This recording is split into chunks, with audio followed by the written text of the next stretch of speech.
Volcadabra!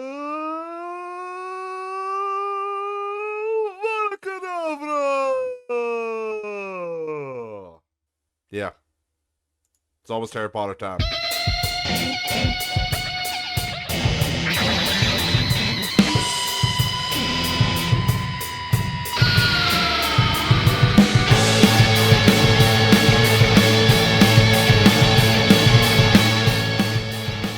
Welcome everybody back to Not Rich Just Bored, episode number 60, the big 6-0. We're finally here. I don't know how that's like a marker or a landmark or anything, but we made it. 6 Teds. Yeah, we're here. So, how are you guys? I'm doing terrible. You know why? But I will say, first, I'm excited because Hogwarts Legacy is coming out soon. Obviously, everybody, that pre-ordered the deluxe edition, they're already playing because they got released on the 7th. All of us plebs gonna wait till the 10th. But honestly, I'm so through, and me and my buddy Justin, we've talked about this at nauseum about how when we look back at our life for gaming, how much money we wasted on like deluxe editions and like big editions, and it's just all worth it. And when it comes to like a lot of those exclusive things, it's it's usually like an in-game item, right? Like the for this Harry Potter, it's the Thestral mount, and you get the dark arts robes. But the thing is, nobody's gonna see your gameplay and see that you have the dark arts robes or something like that, and be like, "Oh my god, he's badass. He's got the dark arts robe. What the fuck are those?" They're like, "No, this fucking moron paid $20 extra for the fucking game." So he got to play it 3 days early, and he got dark arts robes and a Thestral mount. And now, I will say, Thestrals are very cool, and they're probably one of my favorite creatures in the Harry Potter universe. Just because they have interesting lore. Just the fact that you can't see them unless you've seen death. It's kind of a unique attribute, actually. I really like that. But I don't know. I'm through paying extra money for a lot of these games, and it's so funny because we got tricked so hard, especially when we were younger. Like, think about like big collector's editions. You gamers out there, you guys don't know what I'm talking about. Gears of War 3, I think it was. It must have been 3 that had the big Marcus statue. And then there's Halo Reach. Halo Reach had the big fucking statue with all the Spartans on it. It was so cool.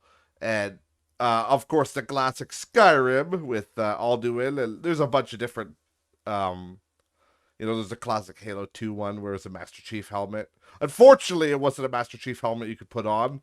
It was just it just fit the games inside of it. So it's kind of stupid, actually. But we all bought that stuff. Obviously, it was cool, and we like to display it. That's one of the reasons I got it. But ultimately, a lot of people were thinking this is kind of an investment, right? Like, I'm going to be able to resell this at some point because it's limited edition. But that's kind of where they scammed us, right? They scammed us on this idea of limited. And yes, theoretically, it is limited because it is limited. There's only, you can only get it at the launch and that's it. But it wasn't like limited to like only 100 in the world, only 1,000 in the world. No, fuck no. They made thousands of these things. Thousands. If Gears of War, I don't know what Gears of War sold, but sorry, I'm stuffed up, of course. But if Gears of War sold 3 million games, I guarantee 1 million of them are the collector's edition. Sorry, I got to shift to my chair. You're gonna hear some weird noises, creaks and cracks and crocs. Where's my? Let me just look. I'm gonna Google it.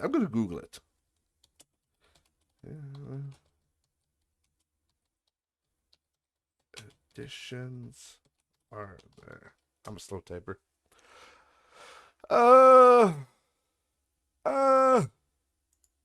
Yeah. Halo Reach Legendary Edition. Yeah. So Halo Reach Legendary Edition, if anybody remembers that, it came in this big fucking box, and you got like a bunch of cool shit with it, a bunch of documentation, and you got the awesome statue. Now, I will say that games did put a lot more effort into their collector's editions back then. Like it was much cooler. Same with Gears of War, the giant Marcus statue you got, but you also got like a really cool Gears cog, and it was actually cool. I will say they put effort out, which was kind of neat, but the problem is with people that think it's going to be like a limited edition thing, or that's going to be like, you know what I mean, it's going to be worth something. It really won't. It's it's not worth shit. If you look them up on eBay, like it didn't say how many were made, but they probably wouldn't just leave that out there. How many? What is Halo Reach? Thanks, Google. Ah, it didn't say. It didn't say how many were made. But if you go to eBay, oh my god, collectors. I think when I sold mine, I sold my. Yeah, this guy's selling like. Okay, this guy's got it in the box on eBay. So this is in the box. It's not tampered with. It looks like it's sealed. Oh, it's not. It's not fucking sealed. So he's opened this. But he did keep the big box, which is going to be obviously worth more. But that's $190 Canadian. The fucking thing was like $150 when it came out. So what? He's selling it for $40 more than he bought it? That's, yeah, not worth it. But either way. What the fuck? I'm just looking randomly. It's saying on eBay there's related items. And what the hell? There's people on eBay selling Star Citizen 50 million UEC? Is that money? Are there people selling? That's hilarious. People are also selling Jack Link's Modern Warfare 2 code bundles. There's beef jerky. Beef jerky companies are selling codes for Modern Warfare. Okay, I'm closing off eBay. I'm getting distracted here. But again, I thought it was cool that they did add some cool things with these collector's editions. Like New Vegas, I remember is really. I never got it, but I remember seeing it. I was so jealous because I wanted it so bad, but we never got any. I worked at Best Buy at the time. We never actually got any fucking collector's editions of that. I was so choked. But the New Vegas one came with like I think it was poker chips and playing cards, and in the style of the New Vegas, the New Vegas casinos, obviously. So it was actually neat. And again, I will say they did put some effort into them, but they're just not worth money. And so everybody that thinks they're going to be worth something, and I was talking to a friend the other day, and she's in the game collecting, and she had somebody wanting to sell her a copy of Little Samson, and they were trying to sell it for a little bit over MSRP. And anybody who knows Little Samson knows that it's a Nintendo game for the original NES. It's super rare. It's one of the rarest NES games out there, and so it's worth quite a bit of money. I don't know if I've looked it up for a while. Let me see. eBay Little Samson. Pretty soon I'm gonna just have GTP do this for me. Let's see what she's going for right now. What the hell? Holy shit! There's a graded version for $9,000 almost. There's guys selling single games for $500. That's actually pretty cheap. But that actually just proves my fucking point. Right there. $900. Huh. Yeah. I don't know. Some of these might be PAL versions. Some of them might be. I can't remember. I think they're all. I think they were actually originally all PAL. I don't know. There's something about Little Samson that was tricky, and that's the reason it's rare.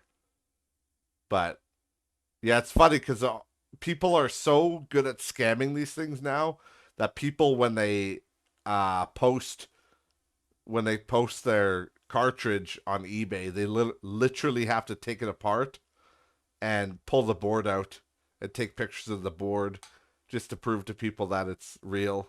Because it's gotten so good that the only way you can tell is by looking at the actual board on the inside.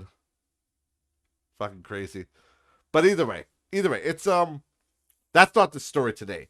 That's not what I'm trying to say. Is that this guy was trying to scam her, but what I was trying to tell her to warn her, it's cool.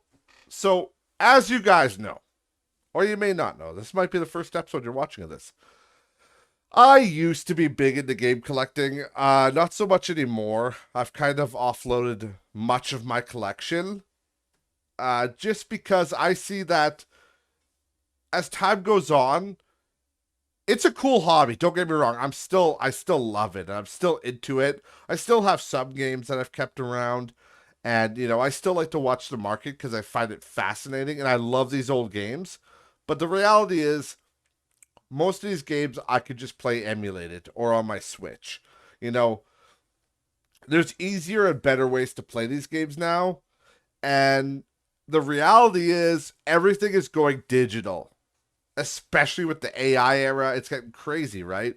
So I suspect pretty soon, could be 10 years, could be 20, it could last a while, could be 50 years. I don't know, but I don't think it'll be that long.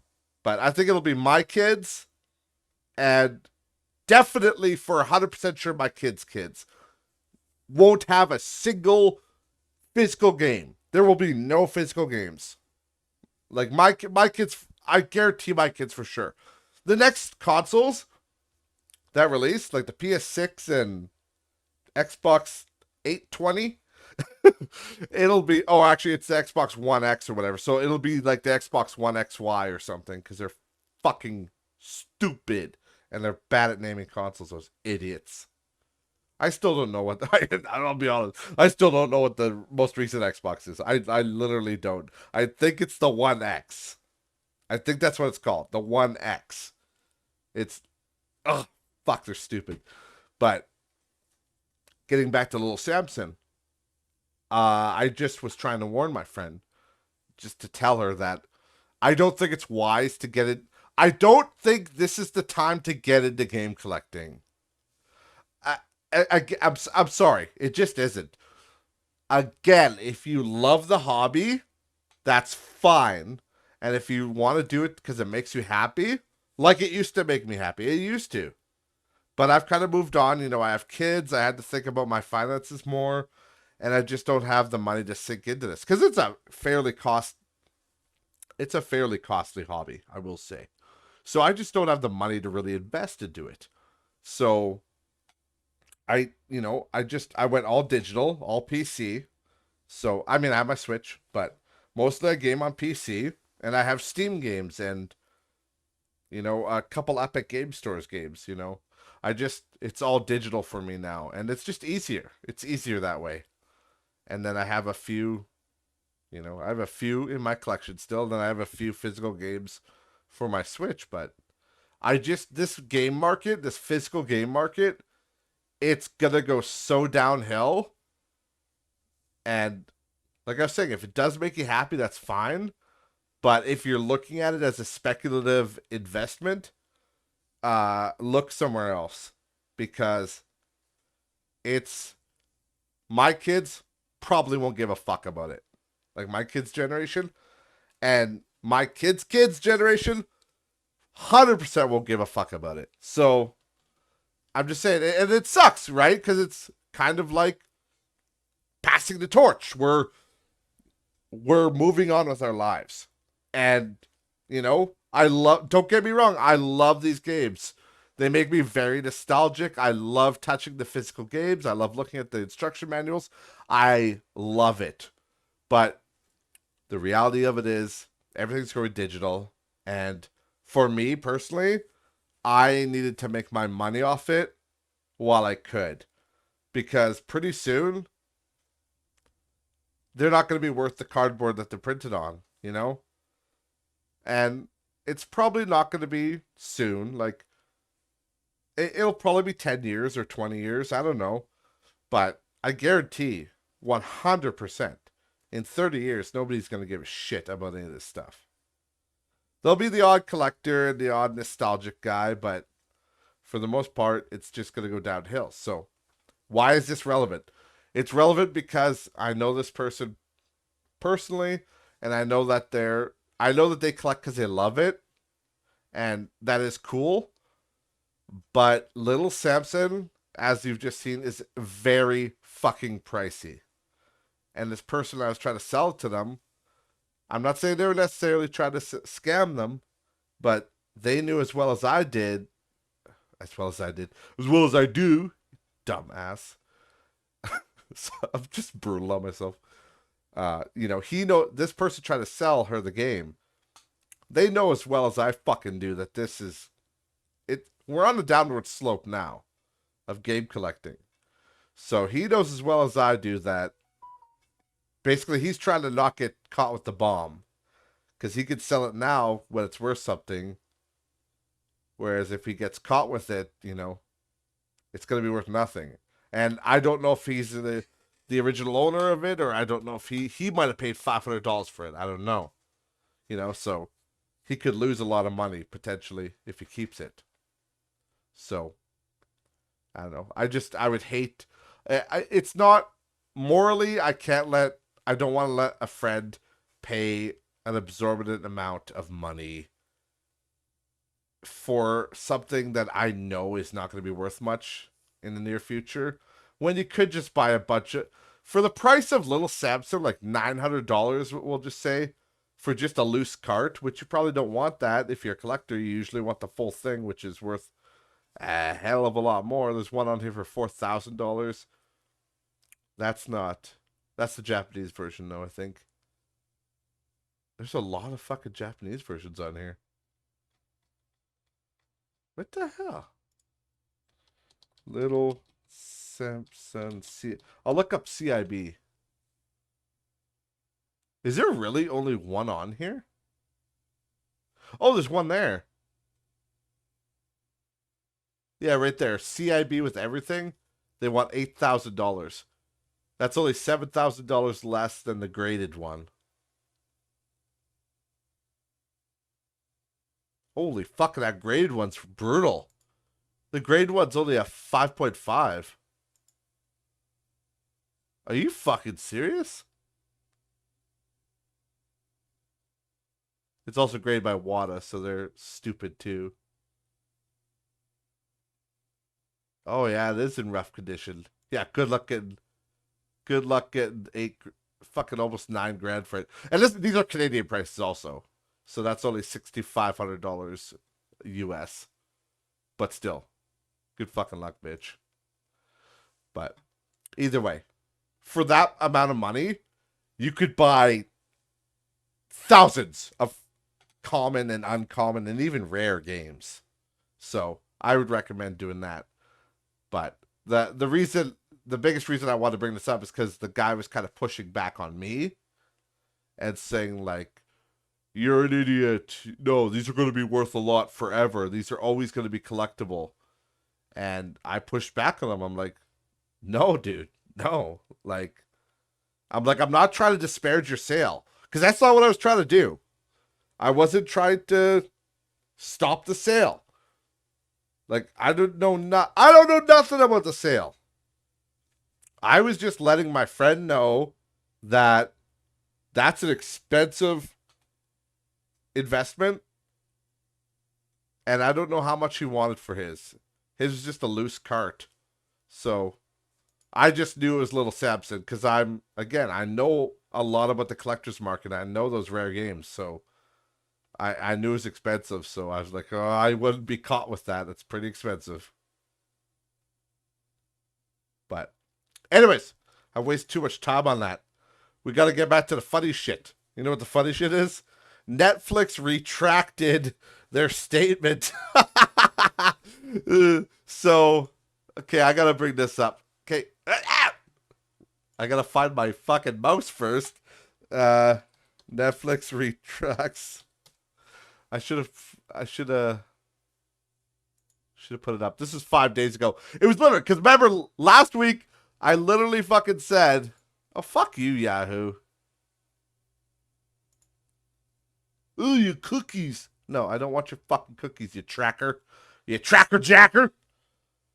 But yeah, literally, I told you guys like they're gonna stop that and or they're gonna go under. And then the next day after my podcast released, I think it was the next day or 2 days after, um, Netflix retracted the password sharing restrictions, and they said it was an error.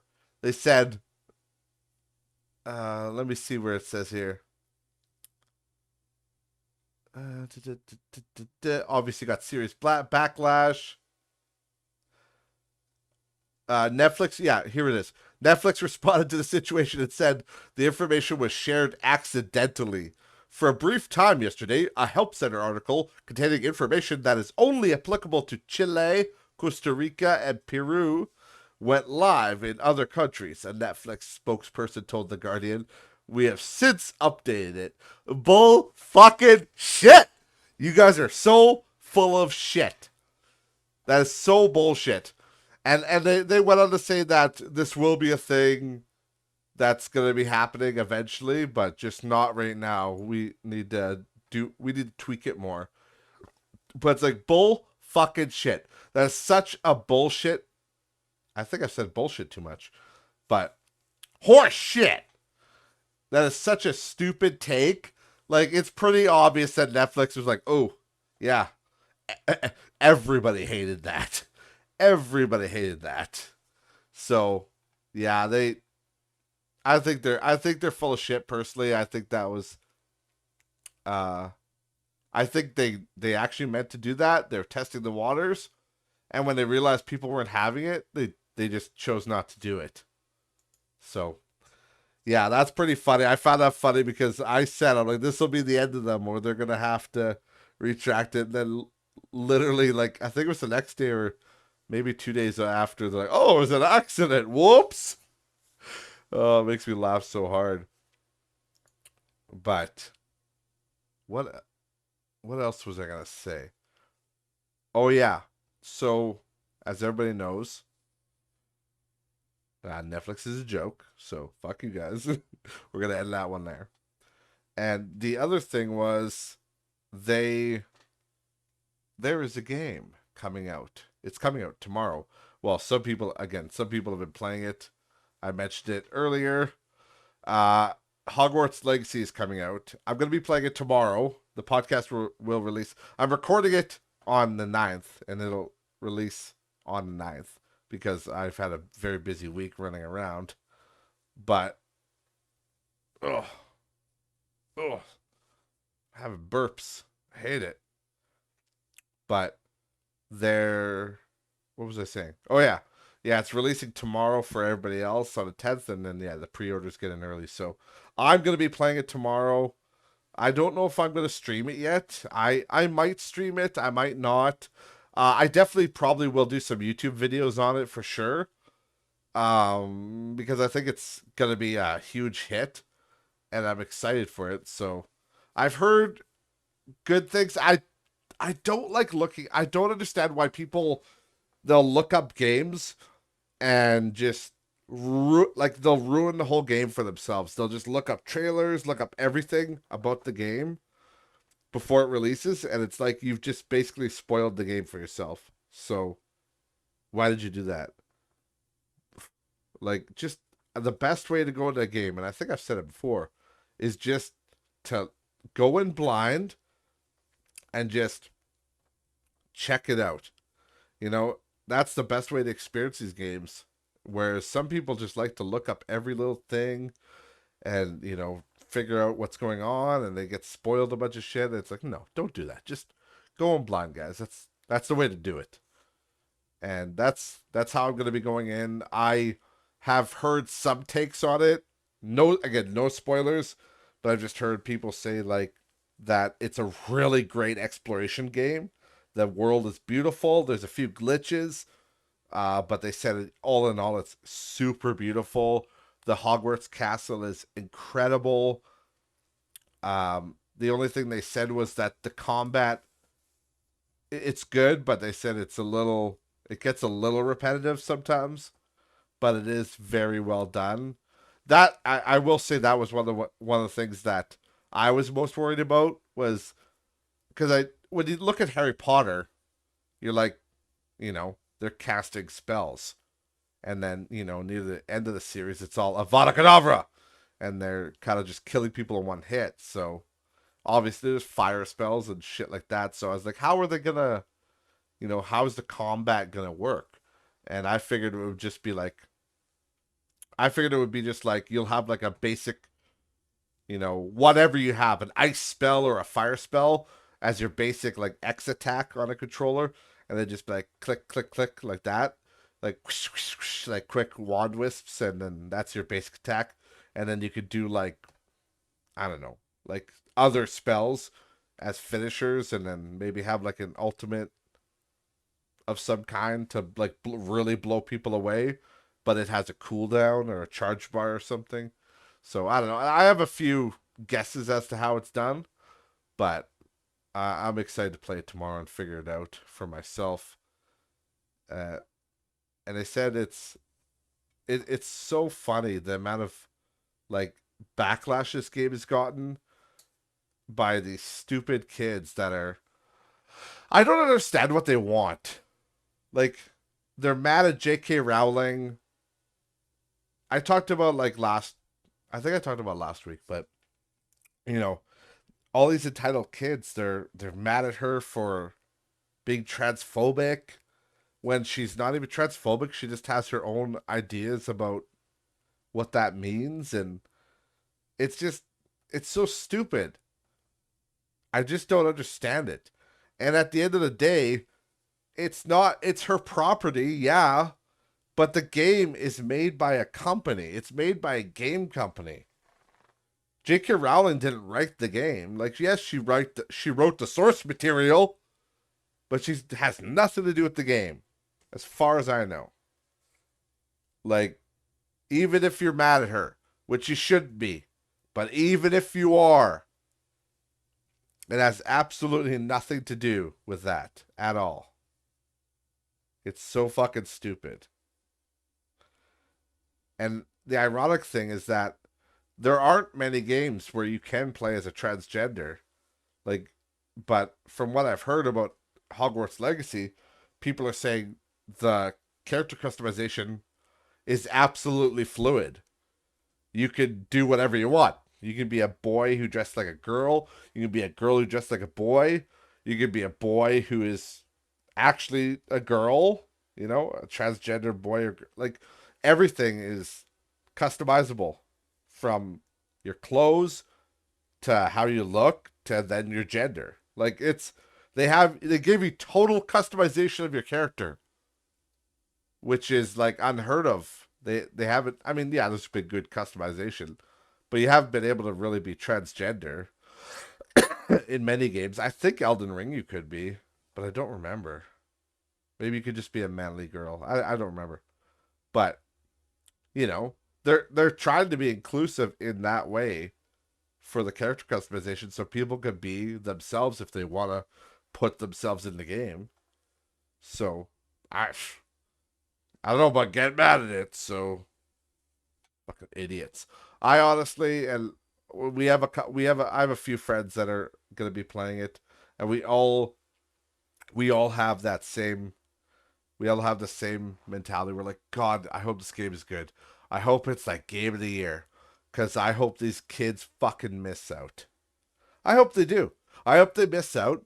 And I hope they feel pissed at themselves for missing a really good game all because they couldn't get over their own fucking ignorance. And that's all there is to it. Stupid shit. But yeah, I don't know. Other than that, the last thing I really wanted to say today was and this will just be a short little rant, but my God, people. So I listen to the official podcast uh, often. I've watched all their episodes, and they were talking about this new Velma show on HBO, and they're saying how bad it is and how it's fucking miserable. And I'm like, yeah, it probably is. I get it. It's kind of weird, but I don't have HBO. I don't have Crave, so I just don't watch HBO things as it is. And I was staying in a hotel last night because I was working away from town, and all of a sudden I got this, and all of a sudden I turn on TV and I go to Much, which is a channel up here in Canada, which is basically like used to be like it's basically where all the Comedy Central shows went on cable. And yeah, like I don't have cable at home. I don't use cable. I don't use any of that shit. I just use a few streaming platforms and then my computer at home. So I don't really use cable. So when I'm in a hotel, it's kind of weird. But I decided I usually watch Much or something like that where they got, comedy shows. But this was far from comedy, boys. But they had on that channel, they had that Velma show playing. And it had just started. Like it was literally just starting when I turned the TV on. And I'm like, oh my God. I'm like, this show is on TV too. I'm like, well, I gotta watch this because the guys on OP, they were fucking furious. They couldn't believe, well, they weren't furious, but they were just like cringing. And I'm like, it doesn't, like, they're pretty desensitized. So, I figured if this is making them cringe this hard, it has to be bad. And yeah, I watched this first episode because it was the first episode too, the pilot that was playing, and I gotta say it was the most miserable fucking show I've ever watched in my life. I couldn't believe it. Like the I guess the hype was real in this case, but it's like not good hype, bad hype. And it was just like it was woke joke after woke joke. And it was like men are stupid, men are bad. I'm Velma, I'm a girl, and I'm black for some reason. I don't know why they made Velma black, but I guess they did. And then it's like, oh, I'm Velma, I'm a woman, but I'm like the nerd, so I need validation, and I'm not as cool as Daphne, and then Daphne's like a bully, and it's such a fucking weird show, and like they've first of all, Scooby Doo's not even in it, which is weird enough, but it's like weird racial swapped characters. Shaggy looks like a stoner, but his name's not Shaggy, it's something else. They changed his name, and he's black too. And Velma is randomly black, and Daphne kind of looks like Daphne, and Fred kind of looks like Fred. So it's weird, but they basically made Fred a caveman, like he's an idiot, which is because white man bad. It's like, and the amount of jokes, like I can't even repeat them. Like I can't remember half of them because I just was cringing the whole time, and it literally was that bad. And I encourage everybody to just like don't support the show, don't watch it, but go and like look up a clip on YouTube or something because I couldn't believe how fucking miserable that show was. Like there's shows that have obvious wokeness to them and they're trying to be woke and it's like, I see what you did there. But this one's just like non-stop. Non-fucking stop. Right out the gate. Bunch of fucking bullshit. And it's like, ugh. When it's that blatantly obvious, it takes away from the show. I'm sorry, but it does. To me, it's just, oh, excuse me. It's it was way too much and it just I was cringing internally. I couldn't handle I couldn't handle it. But I don't know. We'll see. I don't think she's gonna get renewed for a second season, unfortunately, for the writers or whoever fucking wrote this abomination. But either way, that's really all I had to say today. It's a shorter one. I'm sure I'll have a boatload of shit to say next week about Harry Potter once I've played it. But other than that, that's all I got for you guys. So I hope you guys have been enjoying the extra content on the channel. I released some. I'm putting some stream archives up. I got the gaming video up there, the Phasmophobia one. It's doing really well, which is good. And the streams have been, you know, not doing great, but they're fun. I just stream for fun. I don't I don't need it. I don't need to get anything out of streaming. I just do it for the fun of it and for more content on the channel. Ultimately, it's just a fun thing to do.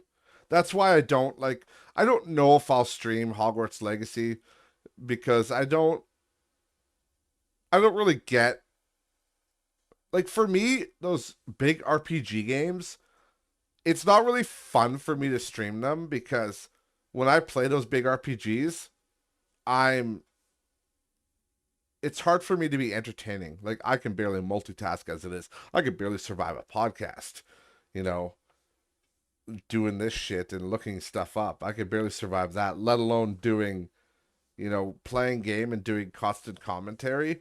It's hard in RPG because I'm always making decisions and I'm always doing things. And, some people like that. Some people like just watching somebody play something and go through something, which is fine. But I feel like I'm more entertaining when I'm playing horror games because there's always some reaction to get out of it, or when I'm just playing short little like multiplayer things.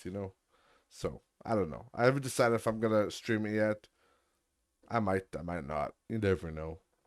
But the Boo Man stream was fun the other night. It was a short one, but me and my brother had to check out the Mimic, which is the new. They made a new Boo Man, and he's the Mimic, and it's fucking terrifying. He goes into he goes into the light, and he looks like a player, but he'll pretend he's looting, like he walks around like you.